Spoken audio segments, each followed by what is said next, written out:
The Great Gatsby? More like the gay Gatsby.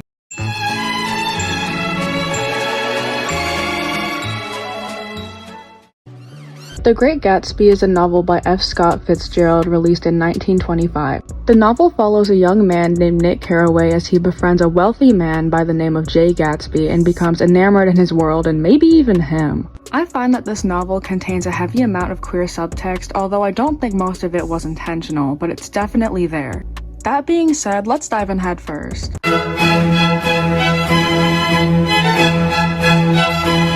The Velvet Rage by Alan Downs is a book that highlights the struggles of growing up as a gay man in a world where you're often not accepted.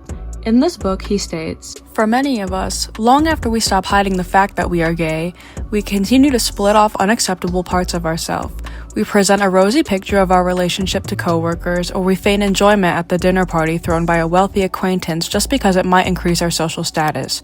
Who we really are and what we truly feel is something very different from what we display for others in that moment. While you may be thinking that this is just plain old dishonesty, it is in reality a much deeper psychological issue. It's about living dishonestly, faking an entire segment of our lives for the benefit of getting along in life. Even more troubling, when we are actively splitting, we generally don't think of ourselves as being dishonest." Nick Carraway is a narrator that prides himself on his honesty as well as his hard work. In The Great Gatsby, Nick describes the effort he puts into presenting himself as a well-rounded man. This shows how hard he's willing to work to curate his image in a way that other people will like. He also puts effort into altering the reader's view of him by regularly affirming and reinstating that he is a very honest person. Although we have no reason to doubt his honesty, a lot of his biases show, especially when he talks about Gatsby. One of the more obviously queer elements of The Great Gatsby would be Nick's very apparent fascination and infatuation with Gatsby. As mentioned before, Nick prides himself very greatly on his honesty and has disdain for those who are dishonest. Despite this fact, he makes an exception for Gatsby. Nick speaks very highly of Gatsby, delivering a monologue that sounds somewhat akin to something from a romance novel. "I wanted no more riotous excursions with privileged glimpses into the human heart. Only Gatsby, the man who gives his name to this book, was exempt from my reaction. Gatsby, who represented everything for which I had an unaffected scorn. If personality is an unbroken series of successful gestures, then there was something gorgeous about him, some heightened sensitivity to the promises of life, as if he were related to one of those intricate machines that register earthquakes 10,000 miles away. This responsiveness had nothing to do with that flabby impressionability which dignified under the name of the creative temperament.